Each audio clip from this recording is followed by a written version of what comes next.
سلامونه ملګرو نه کې هله او ډیر زیات احترامات مې ومنئ او ادبي پروګرام نه کې هله سره زم عاطف سهیل پدا هله پدا تما چې تاسو به او ټول روغ جوړوي او د ژوند په شیبو کې بوي زمونږ د پروګرام مرام او مقصد هغه ملګری کم چې د پښتو ادب د پاره کار کوي او د دې شیشه نه بهر نو زمونږ کوشش دی چې هغه ملګری دل تراولو او په دغه لړ کې نن موږ سره میلمه د په دې پروګرام کې او هغه له دیدار وزیر صاحب او دیدار وزیر صاحب تاسو ته په دې پروګرام کې ډېر هر کله ډېر امینه وایو مننه قربان تاسو دراتلو نه هم مننه او دیدار وزیر صاحب کدار ته وایي ته ژوند مو څنګه روان دی ژوند خوښه دی د پښتانه څخه ژوند دی خو بعد د ژوند په نوم باندې شپې اړول دي نور چې هغه کوم ژوند څه چې دی کم از کم پښتانه هغه په خوب کې نه دی لیدلی خو ژوند دی لګیا دی بس ښه دی او دا راته وایي چې تاسو د سوشل میډیا د لارې او یا عام په ادبي دنیا کې د هیڅ طرف محتاج نه یې خو بیا هم تاسو لږ شان پیژنګلو کوي کتونکو سره مننه زه دیدار وزیر یم د شمالي وزیرستان تحصیل میرلی د خیسور سیمې سره تعلق لرم هلته پیدا شوی یم هلته لوی شوی یم او دا مهال بنو کې پاتې کېږم او په اماراتو کې واځي مزدوري کوم ډېر ژوند مې هلته تېرېږي او اوس په چوټي راغلی یم بیا په د نږدې ورځو کې روان یم اماراتو ته نو دغه مې لنډه پېژندګلي ده او اول سر کې به تاسو نه لږ کلام ورو بیا به راځو خپل پروګرام ته لږ شان ښه مننه بس کلام درته وایي چې د کتاب نه ورته ووایه په تا پسې وم د خپل ذات نه را بهر ولاړ وم په تا پسې وم د خپل ذات نه را بهر ولاړ وم ډېره موده ستا د وادې په خوړین کمر ولاړ وم خو دنیا لګیا وه د تقدیر واګې یې لاس کې نیوې دنیا لګیا وه د تقدیر واګې یې لاس کې نیوې او زه بدبخته و خپل ورور ته په سنګر ولاړ وم یو ځل بیا دغه شی دنیا لګیا وه د تقدیر واګې یې لاس کې نیوې او زه بدبخته و خپل ورور ته په سنګر ولاړ وم او چې په غاړه و ما ته بدرګه د رڼا چې په غاړه و ما ته بدرګه د رڼا لکه بل شوی څراغ زه هم تر سهار ولاړ وم او ډېرو طوفانونو ته مې غاړه ورکړه ډېرو طوفانونو ته مې غاړه ورکړه په ځان مې دومره و باور لکه سپین غر ولاړ وم او کندې ښکالو ستا د قدم مې تر غوږونو راشي کندې ښکالو ستا د قدم مې تر غوږونو راشي د ستا دیدار ته لکه نیم خلاص شوی ور ولاړ وم ډېر ښه دیدار صاحب تاسو خو ډېره مطالعه لرئ د خپلې مطالعې تر مخه د جدید غزل او تعریف څه دی او څه لوازمات لري دا موضوع خو ډېره ویړه موضوع ده چې جدید غزل او د کلاسیک غزل میر بالکل څرنګه کی غزل که د هیئت په لحاظ سره وکتل شي نو دا هغه شی هېڅ نوی ولی نه دی راغلی مثال کوم غزل چې خوشحال لیکلی دی یا په خوشحال نه مخکې میرزا خان انصاري لیکلی دی یا د کلاسیک قسم را شاعرون دی چې کوم غزل لیکلی دی هیئت یې بالکل هغه شی دی شکل شی څه نوی ولی نه دی راغلی د غزل البته په ماهیت شی غیر راغلی دی نوی ولی راغلی دی چې کوم وخت د یک غزل موضوعات دي او کوم ویز د جدید غزل موضوعات دي بیا دا تاسو پاسونه لګولی شي مثال ته چې د جدید و د زړه و د نوي غزل چې کله ته فرق معلومول غواړې بیا دوه د وینه د کلاسیک د تکشیر د مخکې دوه د جدید دور مثال د درویش دورانی د رحمت شاه سهیل د حمزه دوه کتابونه درې دا تکشیر بیا هغه غزل هم ویا دا غزل هم ویا تاسو پاته ولګی چې د غزل په ماهیت شې سمره پر وړه د غزل موضوع څنګه بدله شوی دو غزل د مثال کا د خوشحال په وخت کې مستونزه وي یا به د غزل د پورا د کلاسیک ش تصوف یا د غزل چې هغه کوم بالکل هغه فني غایه او پختګي و هغه تاسو پاته ولګی په هغه موضوعات او تاسو چې پټم شه د میج موضوع د غزل کیمه و ویز جدید دور د ویز د میج د پښتانه د کلچر د ژبه د وطن دلته مسالې وس پنه بدل دي هغه ګوشي مسالې وي د ګوشي مسالې دي چونکه شاعري ها داسې دوی چې دغه د تخلیق چې کوم دی دا د ټولنیز نفسیات سره تعلق لري چې ټولنیز نفسیات څرنګه وي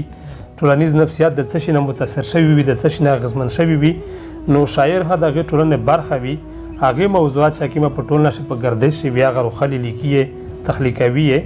هغه ټولنیز موضوعات مثال ازي کډای کده مش ټولنیز موضوعات بدل وي د مش د کلاسیک د غزل موضوع هم بدل و ویس چې د مش جدید د وردای مش لکه مثال وي چې په حمزه به ونردی لري جدید غزل شری شوی دی نو دلته د مش د وطن موضوعات هم بدل شوی دي عام ټولنیز موضوعات چې کوم دي نو غزل قدیم او جدید چې کوم د موضوعات په بنیاد پیژنده شي د د فن په د څه ورته وایي د هیئت په لحاظ باندې غزل یو شی دی. نو نن چې د کوم مثال سایل کا یو غزل یایي چې په خپل وطن کې جنگ را په سر دی هلته هم زمرم دلته هم زمرم. نو دغه واضحه خبره چې دا د نن دا خبره رحمان په خوشحال کړی دی چې د افغان په ننګ مو وتړله توره ننګیالی د زمانې خوشحال خټک یم خوشحال تیره رخصېدو د افغان سره یې ملاتړ کړی دی. خو سایل یې چې موږ ته داسې جنګ رو په سر ده چې ویرته هضم ډېږه دلته هضم ډېږه. نو دا د میر جدید موضوع د پښتون افغان وطن دلته دا موضوع عامه موضوع ده. عام ولس نه متاثر دی دغه د جنګ د موضوع نه ویرته هم په درجن پښتون مړېږي دلته په سوینه په پښتون مړېږي. بیا په داسې حال شي چې بیا غزل لیکې او ته خپل ټولنیز موضوعات روخلې نو په دا موضوع چې دغه د نن دور کې موضوعات بیا ته په غزل شي نو دا جدید غزل دی. غزل د جدید غزل د موضوع په لحاظ نوی وي او د هیئت په لحاظ نوی نشي کېدای. په د غزل خپل فني چوکاټ ته د قدیم د پوره او د جدید د پوره یو چوکاټ دی. مننه ډېر ښه معلومات تاسو راکړل او پروګرام ښکلی روان دی او چې دغه کې به موږ خبرې هم کوو کلمونه به هم شریکو او کلم به شریکو چې ملګري د هغې نه هم خوندونه اخلي. خپل کلم طرف څخه تاسو لږ راشئ. او کلام دا خو دغه کتاب یو مخ درته پرته یم او درته وکړه که چېرې بس دا غزل دی چې مخ ته روغی ازار وهلی چې یم زه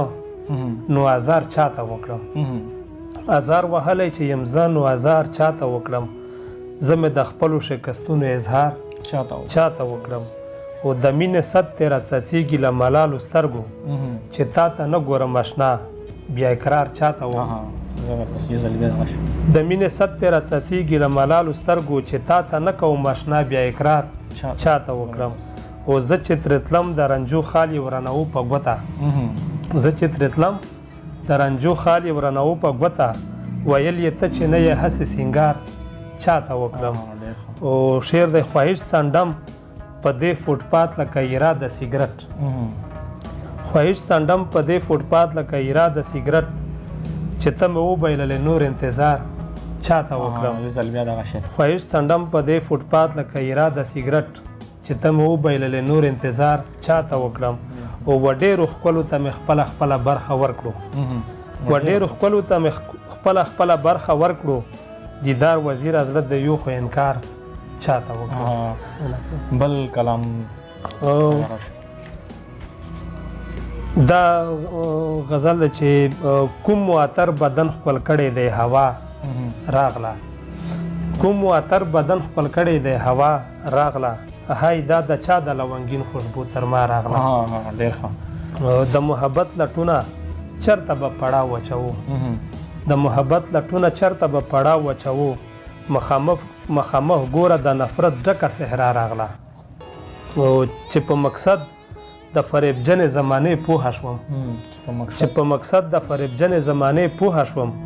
ما ته په خپل خسړیتوب پورې خندا راغله. او ګلسانګې بیا زما استاد عاشقې موسم دی ګلسانګې بیا زما استاد عاشقې موسم دی د پسرلی د باد څاپا په پښتونخوا راغله. او د یو خواهش تکمیل دیداره ورخطا کړم ډېر د یو خواهش تکمیل دیداره ورخطا کړم ډېر په تشدد مې اوس بیخي د زړه درزا راغله. دیدار صاحب که دا راته ووایي نن سبا د پښتو نظم یا نثر ته څنګه ګورئ او د مایري ادب غوښتنې پوره کوي او که نه؟ د پښتو نظم و نثر خو یقینا چې زه په ښه نظر ورته ګسم نن سبا خاص کار داسې ده چې د وې سره سره د پښتې لیک لوست ته د خلکو بیخي پاملرنه کمه وه. خو وجه اوس داسې ده چې د سوشل میډیا له لارې خلک لګیا دی خپل تاریخ ته یې رجوع کړي دي. اوس اکثر ځوانان زمینه ګوره یادمونه پاته کړو دمونه د تاریخ کتابي معلومات نه کو چې موږ ته د تاریخ کتابینه وښیه نو خلک ولس چې کوم د نوي ځوانان دي دا لګیا دي د پښتې لیک کو زه په فیسبوک په سوشل میډیا وینه چې یو نیم کلو مخ چا په اردو لیکل او استګا دی په پښتو کې اگر کا املا شي غلطی شته خو رجحان د پښتې لیک د لوست طرف ته د خلکو وروشته دی دا رجحان جوړ شوی دی چې ځوانان په پښتې باندې ځون پوهوي په پښتې لیک لوست باندې. بله خبره ده چې د میشې کوم د افغانستان ملګري د بارې پښتونخوا ملګري دي هغه د پښتې ژبې د پوره ډېر لوی اچار کو در اچار کو چې پښتو یې وسته انټرنیټ ژبه کړه پښتو یې وست د نړیوال کرکټ بورډ ژبه کړه پښتو یې وست په اماراتو شي چې کوم دغه د پیسې بوتینه نه چې د پیسې پلاژلی شي موبایل ته پلاژي په دا شی پښتو شامله کړه ازي کړه چې تکره پیسې هغه اپشن وای منیو وای باشه خپل د افغانستان جنډارو شي او پاشه لیک په پښتو شوی وي نو دا برې پښتو د اقتصاد طرف تراونه د اقتصاد ژبه جوړیږي د انټرنیشنل زبان جوړیږي د انټرنیشنل نړیو چې کومه نړیواله ټولنه ده هغه په داسې دلچسپي وخلي چې را پښتو ده د اقتصاد ژبه شي بیا چې پښتو د ژبه د اقتصاد ژبه کیږي یا د ځوانانو د رجحان چې کوم طرف ته روان دی نو زه اوسنی چې کوم پښتو ادب تخلیقي یا که نثر دی که نظم دی زه بیا روتین کې ډېر د اطمینان وړ ګاڼم چې روتین کې به ډېر شوي ځوانونه لګیا دي په مثال مشو خو که داسې به چې تو لیک وکړو چیرې په یوارې مجله مثال په باندې شو د مو په مجله شي لیک چاپ شي په مجله شي هغه چې ډېر زیر وکړه تر کرک تر لکې پر چې ورسه دا به ډېر زیر کړی و اوس خو ته په فیسبوک باندې یو لیک وکړه په چې پوسټ یې کې امریکا ته جرمن ته د نیو ګډ ته تو لیک راسي او خلک زون هبه پویوي البته لیکوالون چې تناسان نه وي و دې لږ کې هغه معیار د نظم او د نثر په پام شو ولري نو یقینا چې د پښتو نظم او نثر او روتین کې شي ډېر زیات د کامیاب وي او زه ډېر ځنه پر امید یم چې د پښتو نظم او نثر اوس هغه خپل چې کوم اعلی معیارونه دي نړیوال معیارونه دي هغه وسر کوي من نور به سره شریکای نو دا یو غزل د تویای چې اسمانه چې دستا غیګه کې ژوند شته کنه شته اسمانه چې دستا غیګه کې ژوند شته کنه شته د سر ولګېدلو ته مړوند شته کنه شته او ټوټې وطنه لچا وکړم د پښتنه ټوټې وطنه لچا وکړم د پښتنه چې بیرته د ټوټې بدن پیوند شته کنه شته او دوزخه تور مارانو لړمان دی وی خوایا دوزخه تور مارانو لړمان دی وی خوایا پتا کې هم ټوپکو کمربند شته کنه شته ډېر ښه ځل بیا دا شي دوزخه تور مارانو لړمان دی وی خوایا پتا کې هم ټوپکو کمربند شته کنه شته او افغانه په څلورو کې تبو د قسم وی افغانه په څلورو کې تبو د قسم وی چې ستا کتاب کې ټکې د وربند شته کنه شته افغانه په څلورو کې تبو د قسم وی چې ستا کتاب کې ټکې د وربند شته کنه شته او خوشحال په خوب کې راشي دا تپوس کوي لمانه خوشحال په خوب کې راشي دا تپوس کوي لمانه اوس هم چرته خټک صفی مومن شته کنه شته خوشحال په خوب کې راشي دا تپوس کوي لمانه اوس هم چرته خټک صفی مومن شته کنه شته او خټک صفی مومن دغه تلمیم یې سمګړدو د امل خان د دریا خان د چې کیمه غل صفی جرګې باندې هغه د مغول خلاف د پښتون لشکره چک امل خان دریا خان د مغول خلاف مبارزه پر کړ بیا خوشحال خان د یو خاص سره ملګرتیا وکړه نو دا مو تلمیح استعمال کړی دی خوشحال په خوب کې راشي دا تپوس کوي لمانه اوس هم چرته خټک صفی مومن شته کنه شته او دیداره غریبی چې د شیرین وطن نه بیل کړي دیداره غریبی چې د شیرین وطن نه بیل کړي پردیس کې د ځوانۍ سنه سخوند شته کنه شته ډېر رضی صاحب کدار ته وایي چې تاسو هو د پښتنو متحرک لیکوال او یو وړی او د پښتنو متحرک لیکوال اهداف څه دي پښتانه متحرک لیکوال خو یو ادبي تنظیم دی چې په 2015 کې په وجود شروغلی دی پس منظر یې صدا دی چې میر مخشه یو تنظیم و د یغ نوم انجمن ترقی پسند مصنفین هغه په د ټول بر سایر شه تقریبا د 1915 درشه د یغ بنیاد یې شوی و سجاد ظاهر یو یغ بانی و د دغه تنظیم بیا دا ډېر وچ نه خو په 2000 شه میر د دغه تنظیم د انجمن ترقی پسند مصنفین برخه جوړ شو بیا د 2000 نه تر 2015 را سمې ډېر منظم غونډه وکړه د انجمن په کتابینم چاپ کړی دی رودادي یو دوه درې برخې چاپ کړی دي لوی سیمینارین هم کړی دي خو بیا په 2015 کې انجمن ترقی پسند مصنفین یو خو د میش په څه غابه نیوکه وي مثال دوی وچار پټي د فیض احمد فیض کول ول منځه د سجاد ظاهر کول ول منځه د علي سردار جعفری کول خو چې سمره اردو لیکوالون وي دغه کول د منځه خو چیرې هم په ادم را دورانیا شه د فیض د کاکاجي سنو برمن کول نو ول منځه د نور محمد ترکی کول یې نه ورمنځه، د اجمل خټک کول یې نه ورمنځه، د قلندر مو چې دغه لوی لوی مترقي خلکو بیا د میر وخت په وخت دا غوي په نیوکه چې توسه خلیف میر باندې د وردان چې کوم لیکوالونه دغه کول رو باندې منځسته یا چیرې د میر د پښتو چې کوم لیکوالونه خو هغه کول سره ورمنځه چې دا تنظیم نه غونډه دی. په هر حال امیر په غاوې نیوکه به خو بیا په 2015 کې دا تنظیم سره په دویل یاره شو د پنجاب او یو سره سلیم راز پارټیم شه د پاکستان د انجمن ترقی پسند مصنفین د پاکستان صدر و کم مشر سیکرټری و غالبان او اختاب د کراچي د سین چې کوم لیکوالون وی غاده غیوم درشا مجلات راحت سعید دی راحت سعید دی هغه یو ګروپ شو، سلیم راز دی د پنجاب لیکوالون دغه بل ګروپ شو. بیا په دغه ټیم شمیش د خواهش جوړ شو چې راوس میشته موکادو میجو خپل د پښتانه ملګری رو وړي هغه ته اصول کشي د جواب انجمن په دوه برخه شه د پنجاب لیکوالونو یو طرف ته د پښ د میش سلیم راز هداي او بل طرف ته د راحت سعید ګروپ ته میش د چا ګروپ شلو شي خپل ځون ته تنظیم جوړ کی. بیا په 2015 شه په چارساده شیازي کړه یو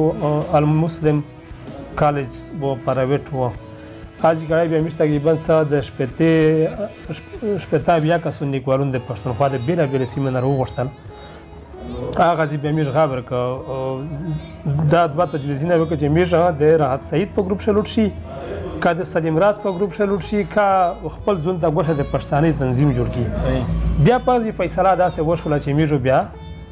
د پښتانه خپل د مترقی ملګری یو تنظیم جوړ کړي ته به میج نوم خبر ک پښتانه مترقی لیکوال نو دا د 2015 نه بعد به میج غونډه شری کړي دي. اهداف یې دا غدي چې په قومي شعور باندې مشچار کی چې په ولس قومي شعور رشي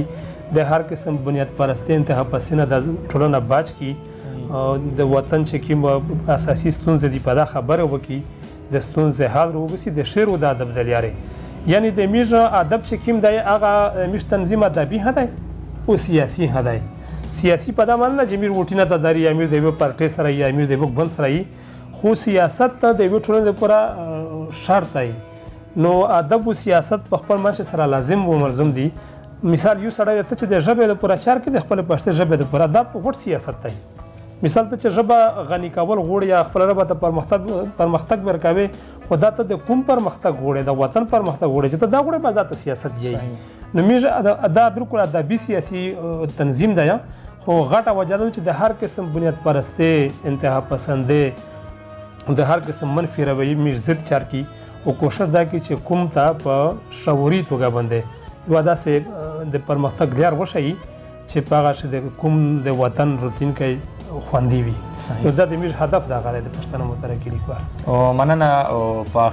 اخري کلام درنه او پروګرام سر ته رسي. مننه قربان. دا اخري غزل د دوی چې دواړه بوي مګر ترمنځ دا توپیر بنوي دواړه بوي مګر ترمنځ دا توپیر بنوي زما زړګي فقیر او ستا حسن امیر بنوي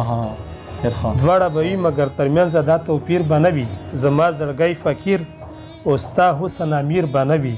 او کدا دې تور بلاګانو مخ مو وګرځاو کدا دې تور بلاګانو مخ مو وګرځاو ځوانانو پوه شي چې سندره بوي ویر بنوي کدا دې تور بلاګانو مخ مو وګرځاو ځوانانو پوه شي چې سندره بوي ویر بنوي او زبیل ولما او تبرت نه یادېږي زبیل ولما او تبرت نه یادېږي